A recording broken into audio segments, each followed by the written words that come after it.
Okay, so for this month's Fearless Fridays, I'm with Laura Zinck, who I met on Instagram a few weeks ago. We started chatting, and I heard that she had an interesting story to share. So, looking forward to hearing more about it myself as well. So, Laura, if you don't mind, why don't you start by introducing yourself and telling us a little bit first around what you were doing before and what you're doing now?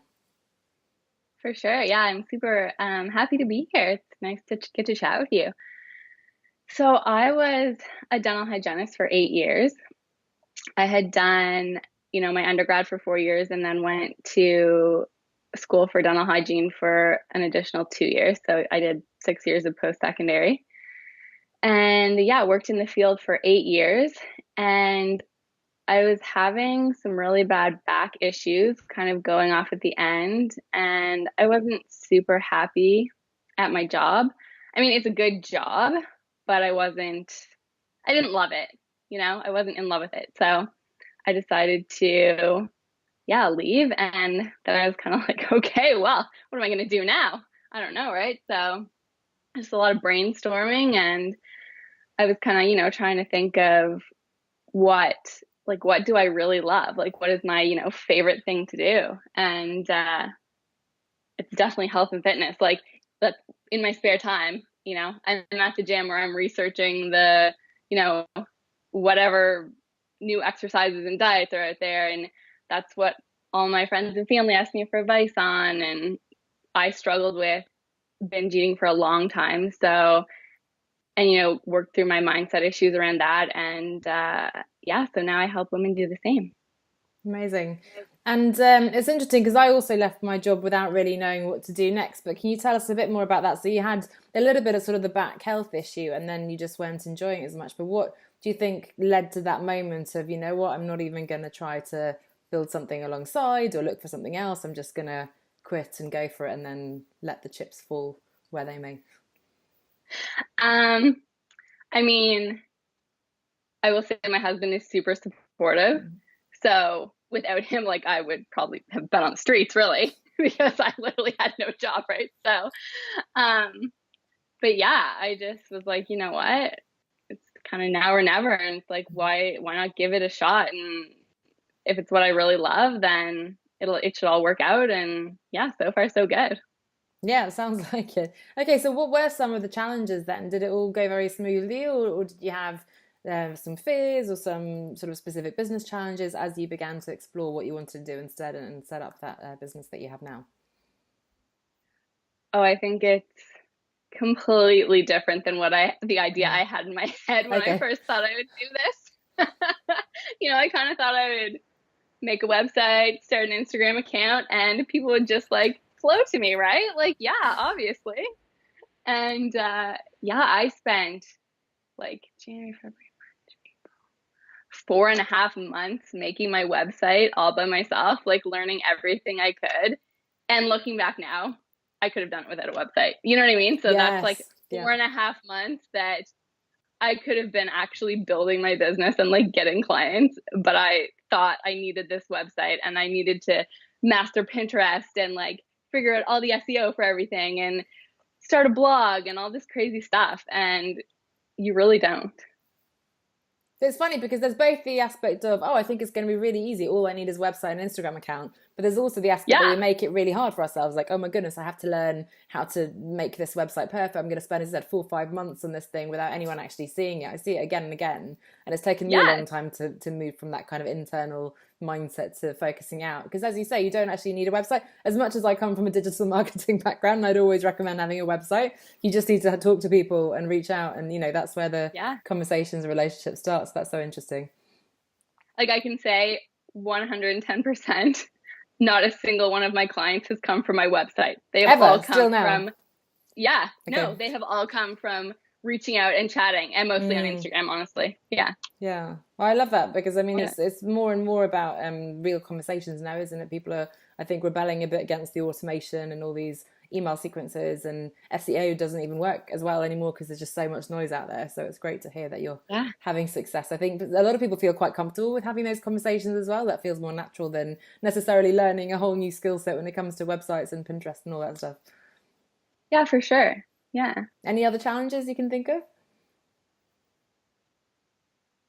I mean, just, running a business in general, like being a dental hygienist, I wasn't my own boss. You know what I Mm-hmm. mean? I never had to deal with any of that stuff. So all of it has been like a huge learning experience for me. Mm-hmm. And have you Yeah, enjoyed that learning then? Has it been difficult but also rewarding, I imagine, everything that you learn? absolutely. Yeah. Like I love waking up every day, like knowing that that's what I get to do. You know what I mean? And in Yeah. terms of the support, then you mentioned you had your husband. In what way has he been supportive? Oh, I mean,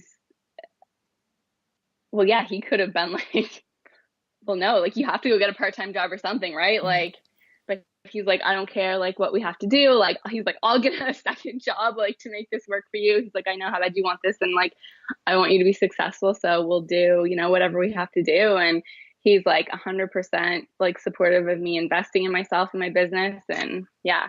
Hmm. And what about other support? Have you joined any masterminds or any courses, worked with a coach? How have you learned to run your business and your Instagram channel and so on? Yeah, so my first the first thing I ever really invested in, like Instagram wise, was actually just an Instagram course.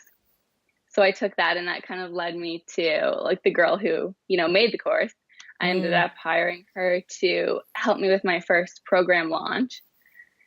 And then we worked together for a little bit after that. And in October, I hired my first like 3-month business coach. So I'm still working with her right now. Hmm. And how's that been? So yeah, amazing. Honestly, like I would never be where I am now Mm. without investing in myself and, taking the chance and yeah, but like knowing that you can benefit so much from other people's help.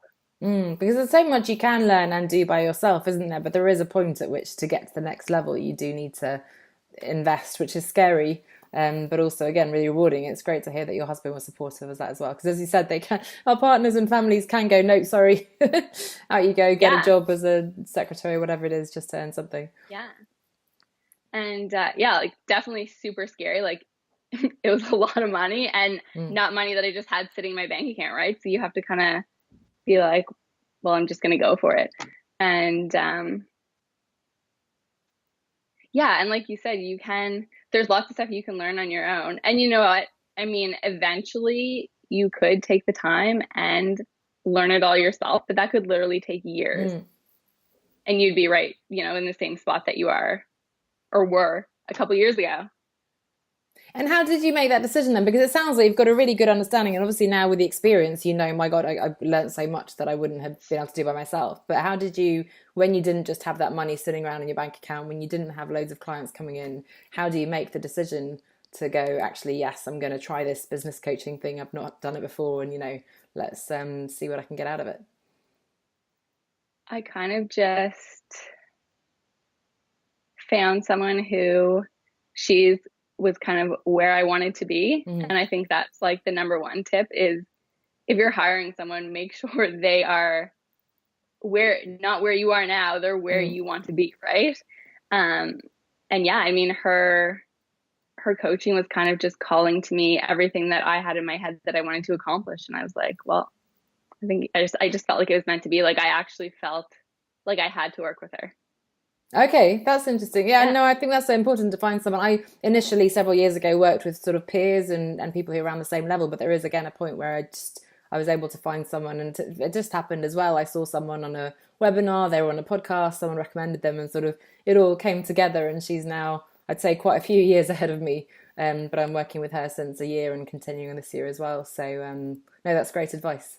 So what Yeah, would you say thanks. is the best part? As you said, you get to wake up every morning and do what you love to do. So what does that look like, and what do you enjoy most about your work and life now compared to before? I just love when I was a dental hygienist, we worked 3 12-hour days. Hmm. So I would go to the gym before that. So, I would be up at 4:30 in the morning and get home at 7:30 at night Mm-hmm. for those 3 days. So, I mean, those days were just like a write off. You couldn't get anything done. And then it seemed like, yeah, I had 4-day weekends, but they would be spent doing everything you couldn't Mm. do or get done during those 3 days, right? So now it's like, I have 3 dogs, so I can be home with my dogs and spend time with Oh. them. And I can go to the gym when I want. And like I love working with my clients. I love all my clients. They're amazing. And yeah, it's just amazing to be able to do something you actually love. It's like you don't even think it's possible, honestly, when you're just working Mm. in a job, right? And it's like, oh, like I could never do that. Or like, how do people love their work? But yeah, it's totally possible. And again, that's such an interesting point. What then was it that got you breaking out of that mindset of this is what I've got to do for the rest of my life kind of thing, that there isn't anything else, to actually it is possible to do something I love and to go for it again without the money, without the resources necessarily? Can you think of what helped you to make that shift? I feel like my husband definitely pushed me. Like he Mm. was like, you know what, he's like, just leave. He's like, we'll figure it out. Like, don't worry about it. And so I guess I just kind of trusted him and trusted myself and like, all right. Awesome.